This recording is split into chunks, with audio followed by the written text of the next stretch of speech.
Before moving further, if you've enjoying this video, consider hitting subscribe.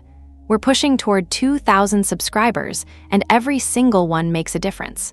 Help us reach more football fans and take this community to the next level. Here is the question nobody covering Cleveland wants to ask out loud right now. What if Shedeur Sanders is actually putting together an exceptional training camp, but the public perception of his game is getting dragged down because his primary veteran receiver keeps letting catchable footballs hit the turf? That is the real controversy quietly brewing beneath the surface of this entire Browns quarterback competition, and the film tells a completely different story than the box score. When an accurate, on-time throw in the red zone hits a wide receiver directly in the chest and still ends up rolling across the grass, who is really failing the offense? Before we break down the tape that sports media cannot stop arguing about, I want to test your football instincts. If you believe game film reveals what the box score hides, drop the word truth in the comments right now, or leave an eye emoji if you are watching every snap closely.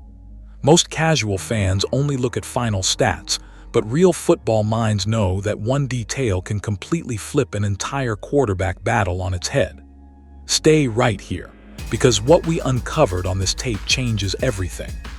Before going further, if you're enjoying this video, don't forget to smash that subscribe button. It really helps us keep bringing you the content you love. Share this video with your friends so they don't miss out on all the drama and excitement.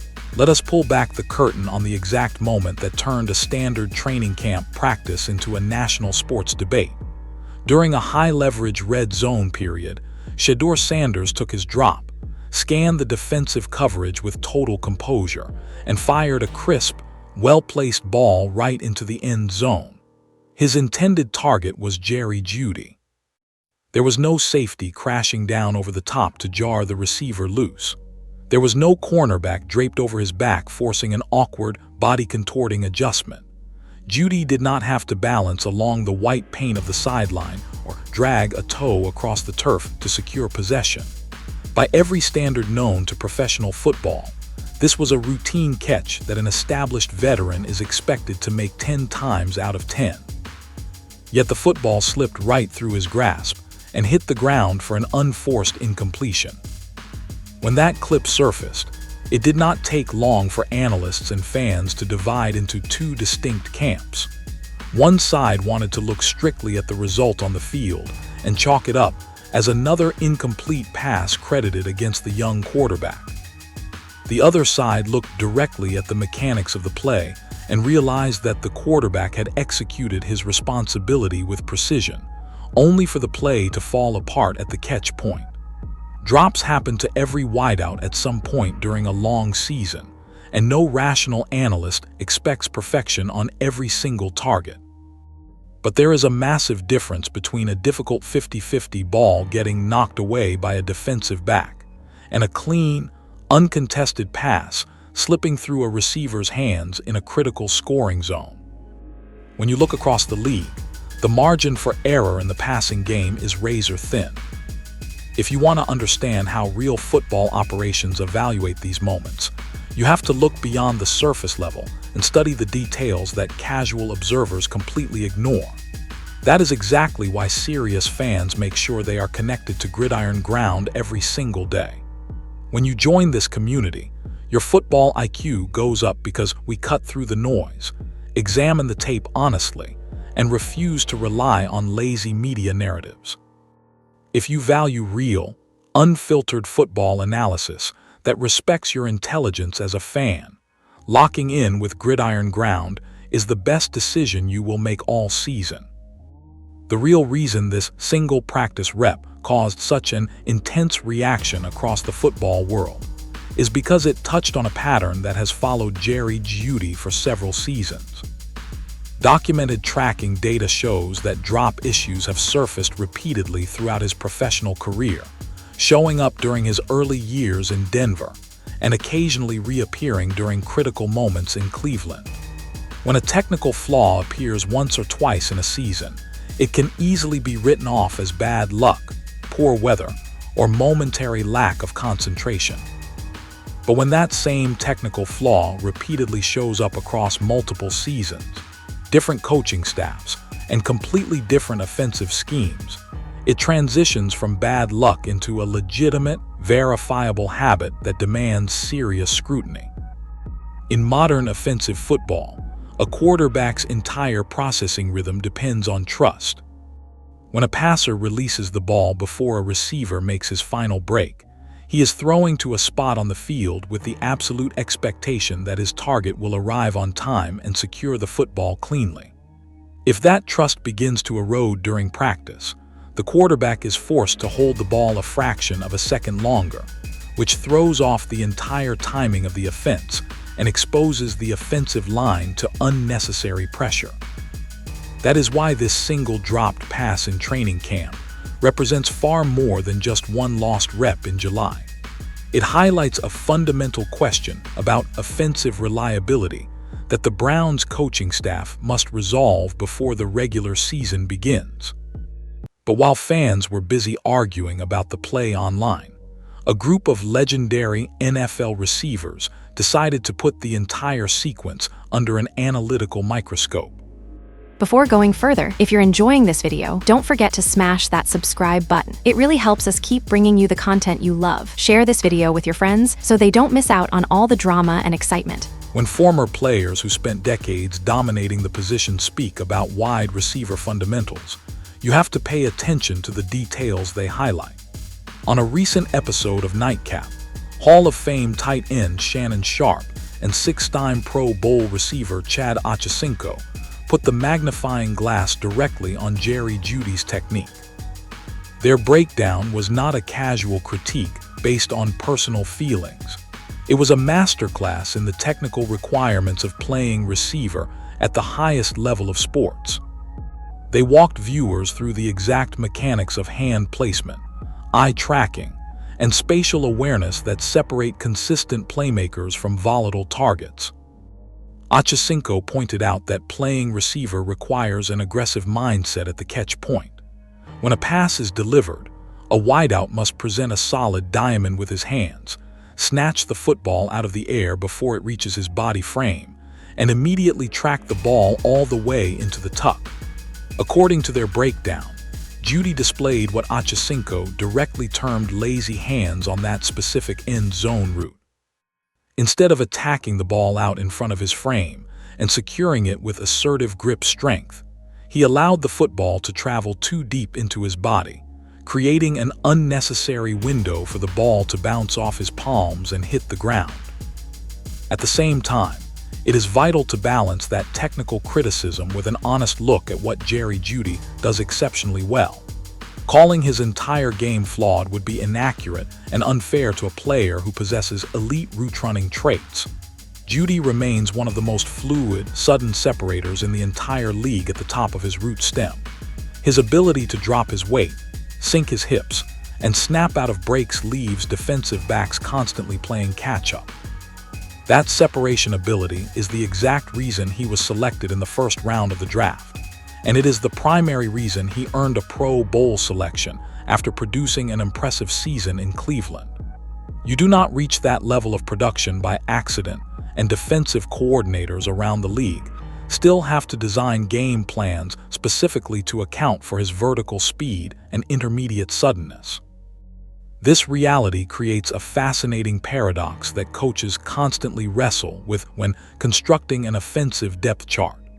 If a receiver can create 3 yards of separation against starting cornerbacks on third down, he is doing the hardest part of the job at an elite level. But if that elite separation is occasionally paired with concentration lapses on routine catches, it creates immense tension within the play-calling structure. The debate on Nightcap quickly evolved from a technical breakdown of one play into a broader philosophical question about what truly defines a primary number 1 target in today's game. As the conversation unfolded, the panel arrived at a conclusion that cuts right to the heart of winning football. Being labeled a number 1 receiver on a depth chart is largely a media construct that fans and television analysts love to debate for entertainment. In real locker rooms, coaching staffs do not care about arbitrary ranking labels.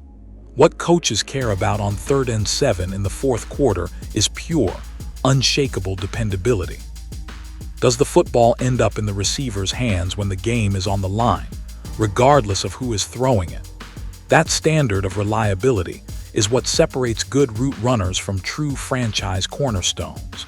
Yet to fully understand why every single drop by Jeudy becomes such a massive media talking point, you have to revisit a bitter feud with one of the most outspoken legends in modern sports history. The intense scrutiny surrounding Jerry Jeudy is not happening in a vacuum. It is the continuation of a long-running storyline that has simmered across national television for years, primarily fueled by his high-profile rivalry with legendary receiver Steve Smith Sr. The tension originally erupted during Jeudy's time in Denver, when Smith openly criticized his play during a national broadcast, labeling him a JAG, an acronym for just a guy, and publicly declaring that he viewed him as nothing more than a Tier 3 wide receiver. For a former first-round pick with massive expectations, that level of public criticism from a respected veteran was a harsh and unprecedented assessment.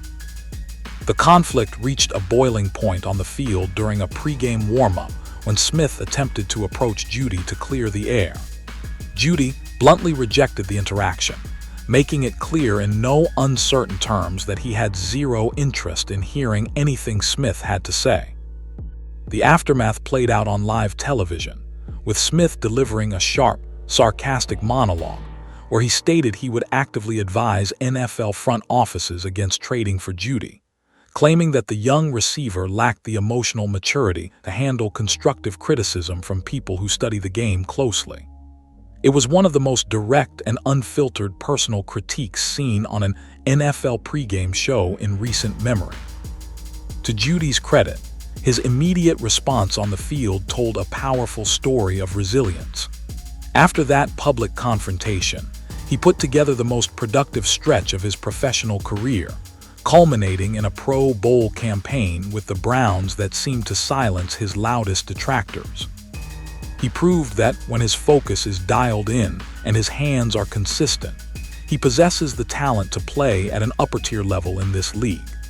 That stretch demonstrated that he could channel external noise into high-level performance rather than letting it derail his confidence. However, the nature of professional sports is unforgiving, and narratives never truly disappear. They simply wait for an opportunity to resurface. The moment routine drops reappear during training camp, critics waste no time bringing those old evaluations back into the spotlight.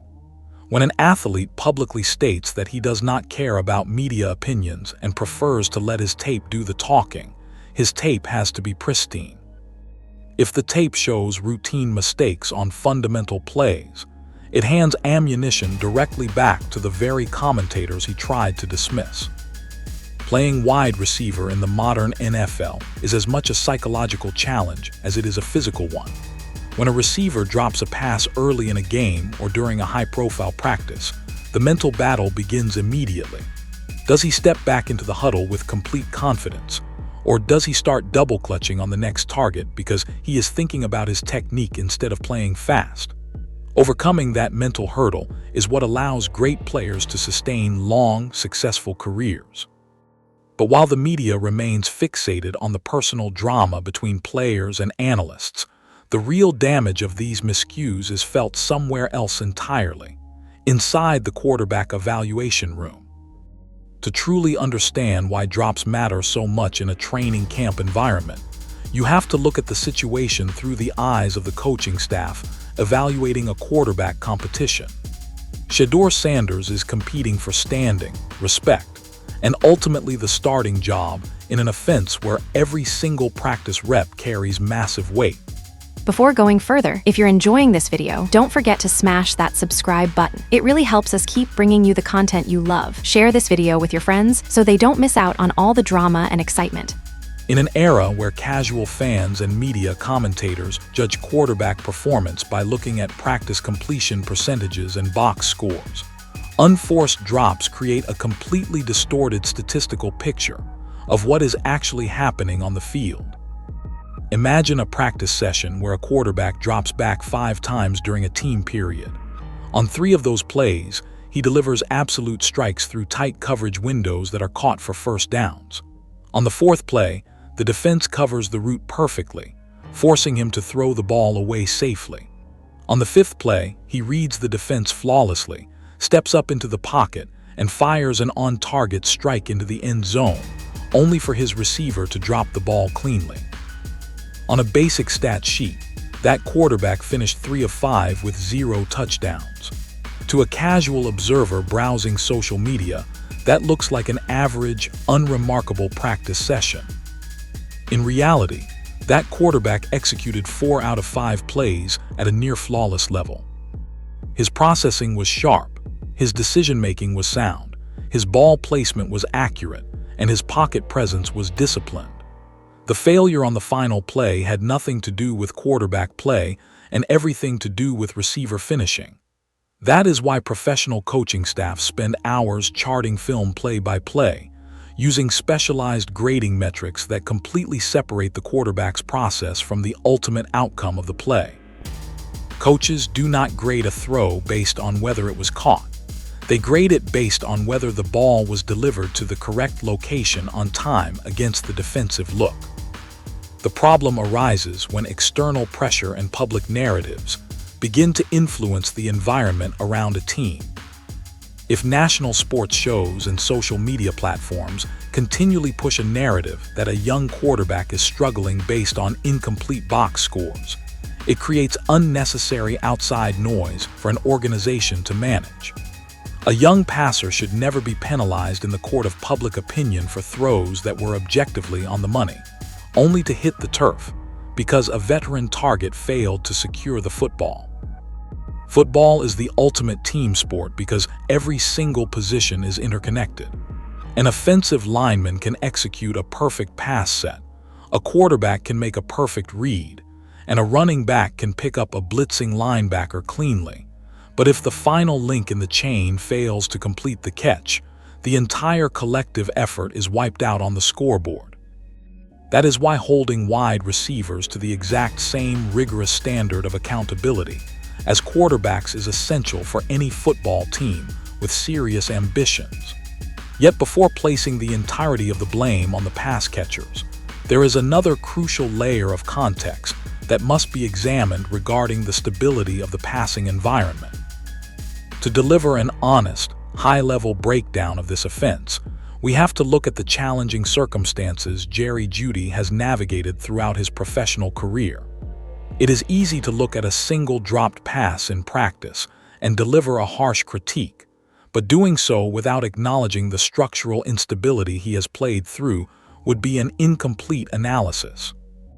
Wide receiver production and consistency are heavily reliant on timing, rhythm, and quarterback continuity, and Jeudy has operated in one of the most turbulent passing environments in the entire league over the past several seasons. Since entering the NFL, Jeudy has caught passes from a revolving door of starting quarterbacks, backup passers, and mid-season replacements. He has played through multiple offensive coordinator changes, vastly different playbook structures, and varied offensive philosophies. Building telepathic chemistry with a passer requires hundreds of hours of repetitive practice reps, where the receiver knows exactly how the ball comes out of a specific quarterback's hand, the trajectory of his deep ball, and the exact velocity he puts on intermediate strikes. When the person delivering the football changes every few months, developing that natural, effortless rapport becomes an uphill battle. In Cleveland, that instability has remained a constant factor. Between major injury recoveries, rotating depth charts, and daily rep splits between multiple quarterbacks in training camp, receivers are constantly being asked to adjust on the fly. One practice period they might be catching passes from a veteran with one specific throwing motion, and 10 minutes later they are running routes for a rookie with completely different arm mechanics, release speed, and ball flight characteristics. Those subtle differences matter immensely when a wideout is trying to track a football over his shoulder at full sprint. However, recognizing that contextual reality does not completely excuse unforced drops on routine, uncontested routes, There is a clear distinction between timing miscues, such as a receiver breaking outside while the quarterback throws inside, and physical drops on catchable balls. When a pass arrives directly in a receiver's chest without a defender disrupting the catch point, quarterback chemistry is no longer the primary issue. At the professional level, receivers are compensated at the highest tier of the sports economy, specifically for their ability to secure the football regardless of who delivers it.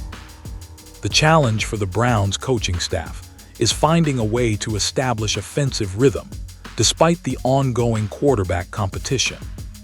As coaches split reps between their passers to determine the best path forward for the franchise, the receivers must serve as the stabilizing foundation of the offense. If the pass catchers are inconsistent, it makes evaluating the quarterbacks nearly impossible. If the pass catchers are reliable, it elevates the entire offense and allows the true starting quarterback to emerge naturally. But as this dynamic plays out in camp, a new challenge has entered the equation that could rapidly reshape the entire depth chart. While the veteran receivers navigate the pressure of training camp, an undeniable youth movement is quietly gaining momentum across the Browns roster.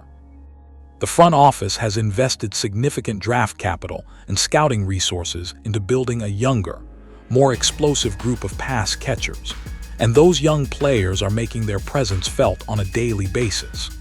The emergence of this young core is creating intense competition throughout the wide receiver room, putting every veteran on notice that past production does not guarantee future playing time.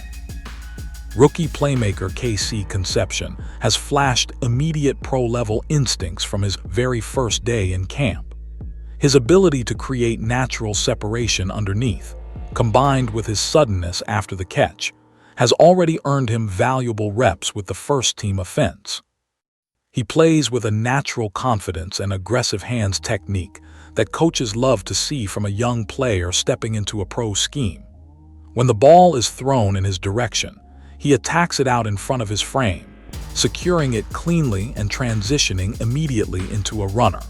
Before going further, if you're enjoying this video, don't forget to smash that subscribe button. It really helps us keep bringing you the content you love. Share this video with your friends so they don't miss out on all the drama and excitement.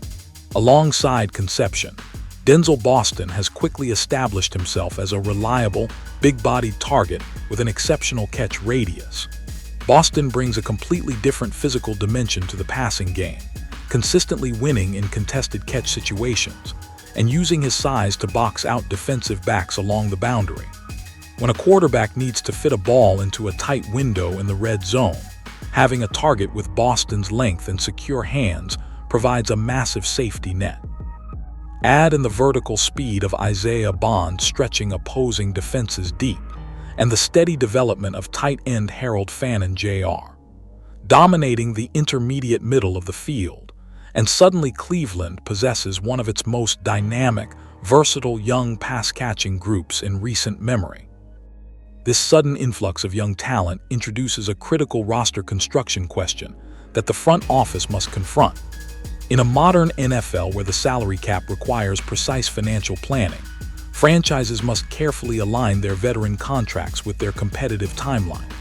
Does relying heavily on an expensive veteran with a documented history of concentration drops make sense when you have a wave of young, ascending, sure-handed targets ready to step into expanded roles? If the young receivers continue to prove they can execute the offense reliably, the coaching staff will have no choice but to adjust the distribution of targets. Competition brings out the absolute best in high-level athletes, and the presence of these hungry young players could be exactly what pushes the entire receiver room to a higher standard of performance. If a veteran sees rookies making plays behind him on the depth chart, it sharpens his daily focus and eliminates any room for complacency during practice. The battle between established veteran experience and young, dynamic potential is reaching its peak, and the ultimate testing ground for this entire receiving core is arriving with the upcoming joint practice sessions. Everything that has unfolded during the early stages of training camp is merely the setup for the true litmus test that lies ahead. The upcoming joint practice sessions against the Buffalo Bills represent a massive escalation in intensity, physical competition, and schematic complexity. Going against your own teammates in practice provides valuable reps, but players naturally become familiar with their own defensive tendencies, coverage calls, and practice tempo. Joint practices against another franchise strip away that familiarity and simulate true game day conditions. When the Buffalo Bills walk onto that practice field, they will bring a battle-tested, aggressive defensive secondary that will challenge Cleveland's receivers at the line of scrimmage with physical press coverage. There will be no passive coverage windows or gentle practice tempo. Every single inch of separation will have to be earned through precise route running, physical hand usage at the top of the route, and complete mental focus at the catch point. For Jerry Jeudy and the entire receiving room, this is the exact moment where preparation meets reality. For Shedeur Sanders and the quarterback room, these joint practices will provide the purest evaluation data the coaching staff can gather before the regular season kicks off. If Sanders can stand in against an unfamiliar, disguising defense, deliver on-time throws into tight windows, and manage the offense with poise, it will solidify his standing within the organization. But for that evaluation to be clear and decisive, his receivers must finish the plays he creates. If accurate, well-timed throws are secured cleanly for big gains against Buffalo's starting defense, it will build undeniable offensive momentum heading into the season. If, on the other hand, preventable drops continue to surface during these high-intensity reps against outside competition, the coaching staff will be forced to make tough, definitive decisions about personnel groupings. Coaches cannot afford to enter a regular season with uncertainty at the catch point.